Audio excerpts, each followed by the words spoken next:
Kathy Tuccaro is with us here just now. How are you doing? Hi, I'm doing great. Thanks for having me on your show.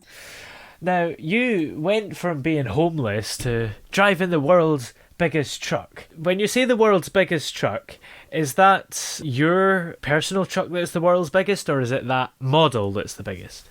No, it's a mining truck. For Uh, the listeners, let me describe it. It's not a roadworthy truck. all It right. is 2.5 stories high, Mm, 3,800 square feet. The tires are 14 feet high. It carries 400 tons of dirt on its back, and it wow. weighs 1 million pounds of metal.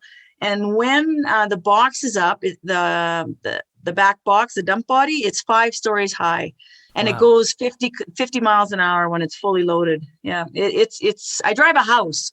Yeah. I've never heard the word stories being used when describing a vehicle. Oh, well, yeah, I know, right? Because it's so Yeah, big. Yeah, yeah. exactly. You could fit 30 people on the deck right Wow. beside the cab where I drive. Yeah, you can have a party up there. That is big.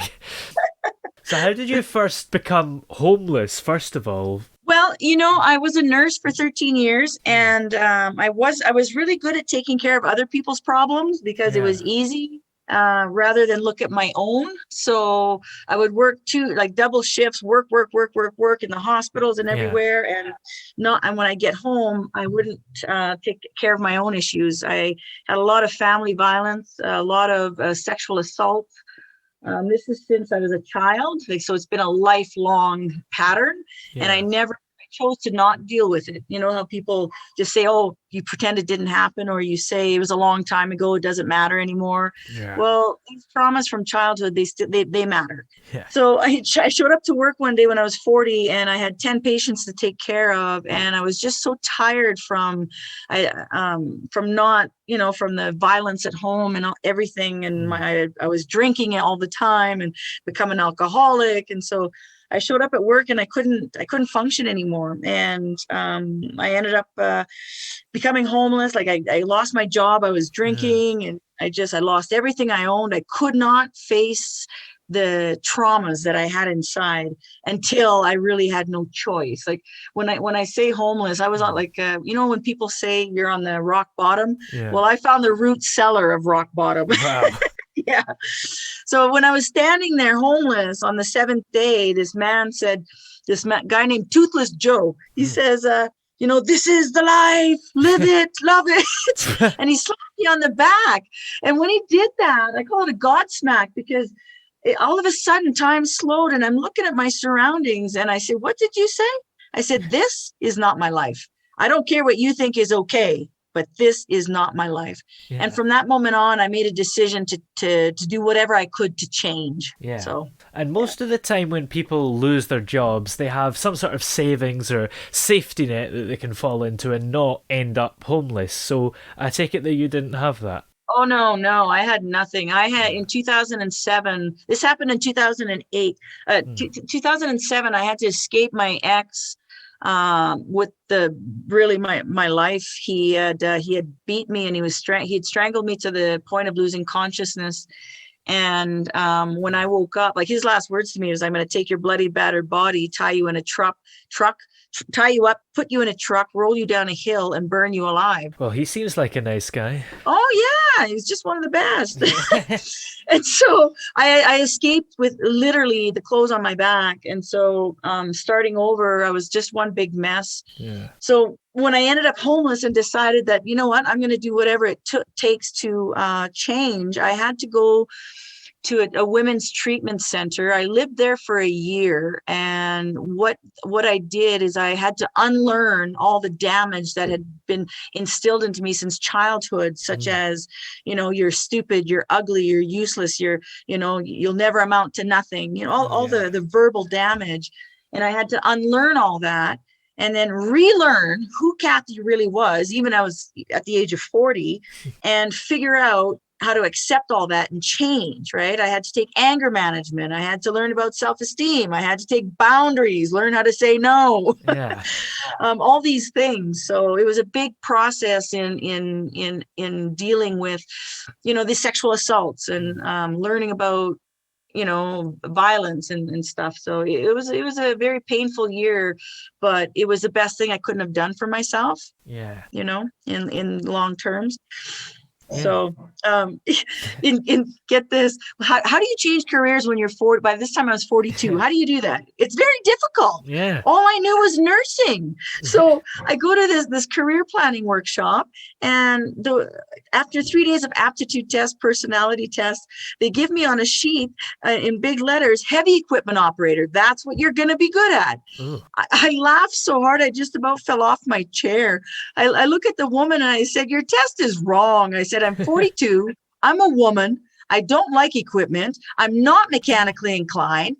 And it's a man's job. She pushes the test back and says, if only you'd believe in yourself a little bit, missy, you'd see the test is right. So she sent me to this nonprofit organization we have here in Canada that gets women into the non-traditional trades, such as electrician, plumbing, heavy equipment. And the day I went there, the biggest company in the world, ExxonMobil, the oil and gas, they happened to be there. And they were paying for 16 women to take a 12-week heavy equipment operator course. They paid for it. It was $18,000. So I'm like, there's 170 women that applied. 16 women were chosen, and I was chosen. And out of the 16, after the 12 weeks, they hired 11 women, and I was hired. And I've been operating heavy equipment for the last 8 years. And let me tell you, women, ladies out there, operating heavy equipment is the men's best kept secret. Yeah. It is so much fun. Yeah. It's challenging, and it does wonders for your self-esteem. Yeah, I encourage every woman to try it. Yeah. By the sounds of it, it was quite a lucky break for you that turned your life around. Did you feel like you would be able to get out of the homelessness, or were you kind of a bit pessimistic about the whole thing? No, I have such a fire inside, such a drive. And when I make a decision, like that day standing with Toothless Joe, I vowed that I was going to do whatever it took to get away from that guy. Right. And I don't care what I got to do. You want me to do a backflip? I will do a backflip. Yeah. You have to have that desire to change. So the desire to change my life overruled any fear or any insecurities that I had. So I if I had to spend a year in that women's center, well, then that's what I was going to do. And I'm so glad I did, because now I wrote a book. My book is called Dream Big. It's got a picture of my truck, my baby that I drive. It's on the cover. You can't miss it. Yeah. And I'm standing beside it, and I'm halfway up the tire. I'm that small. Wow. So, and it can be found on Amazon, on Kindle, on Kobo, on Smashwords. It's on Barnes and Noble. It's everywhere. So, So what's the book actually about? How does it help those that read it? Well, it's partially my story, and it's partially a self-help. So every chapter goes through emotions. Like chapter 1's on fear, because that's my first emotion as a child, being sexually abused. So I talk a little bit, I don't go into gory details, and I talk a little bit about what happened to me. And then I talk about fear itself, about, I give suggestions and solutions for the reader to address fear. And then every chapter has 4 or 5 questions for the reader to do some self-reflection, such as, well, what am I afraid of? Or what would happen if I would remove that word fear out of the sentence? What could I accomplish? Because fear stops people from doing a lot of things. It's like a big barrier. But once you're able to overcome that fear, once you're able to recognize that on the other side of fear lies freedom, then it changes things. Because fear will hold you a prisoner in your own mind. It really does. Yeah. Did you ever call Toothless Joe that name to his face? Oh, that was his nickname. And you know what? I started an Operation Hydration, where in the summer, on the hottest days of the year, I go around and I have coolers full of ice cold water in the back, and I distribute to the homeless, because it's very difficult for them to get water. I've been looking for Toothless Joe forever. I've never seen him again. That's interesting. Yep, I think he was a guardian angel, quite frankly. sent to me to snap me out of my thing.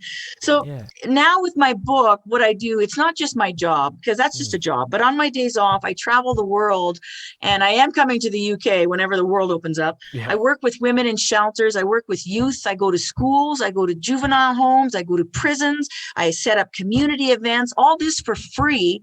And I not only talk about hope and change, but I give personal development classes for those that are wanting to, look at their lives in deeper perspective and figure out what's not going right and how can they fix it. Yeah. So one day I'll be coming to the UK and I'll be calling you again. Yeah, in about 8 years' time, probably. When Yeah, this virus maybe, is right? That's okay. I'm patient. Yeah. And you mentioned that this happened in 2008 when you first went homeless. Around that sort of time was when the world was recovering from a big recession, which is probably not as bad as what's going to happen as a result of COVID. But did that have any effect on your state? No, nothing. I was such a mess. I mean, I was so depressed and just I had no more energy. I couldn't even comb my hair. Like I didn't care what was going on in the world. I was just trying to struggle. I was trying to get by every hour, not to mention the day. I was in such a bad state of mind. When I have pictures of what I was looking at in 2011, the year I was homeless, because I had been robbed. On top of that, I had no identification. I literally only had the clothes on my back. And so I had to go to this homeless place where they give you a photo identification. And I still have that picture. And when I look at that picture, I don't even recognize myself. It's as if the light in my eyes is gone. There's no hope left, no spark, no fight, no drive. So that slap on the back by Toothless Joe changed everything. Yeah, absolutely. Yeah. So can you just remind us where we're able to find the book if we're interested in it? If you're interested, you can go to my website and read up more on my story and everything that I do around the world. And that's my name. It's just www.Kathy with a K, because it has more power to it. And Tuccaro, TUCCARO.com. And my book is sold there. It's sold on Amazon, on Kindle, Kobo, Smashwords, anywhere you can get a book, it's there. Great. And in the bookstores, I don't know about the UK, but in the US and Canada, it's Barnes and Noble and Indigo Chapters. Cool. Yeah. And are you on any kind of social media or have a website that we can keep up with you? I'm everywhere. I do. Blue Star Blogger, or my name, just Kathy Tuccaro. I'm on Facebook. I'm on Instagram, Twitter. And I always respond to anybody. Like on my website, there's a contact page and there's a bunch of resources if people are looking for help. But if people contact me, I will respond. So cool. If they're looking for assistance. Yeah. Well, thank you very much for coming on the show today. It's been very interesting to talk to you. Thank you for having me. It's been a pleasure.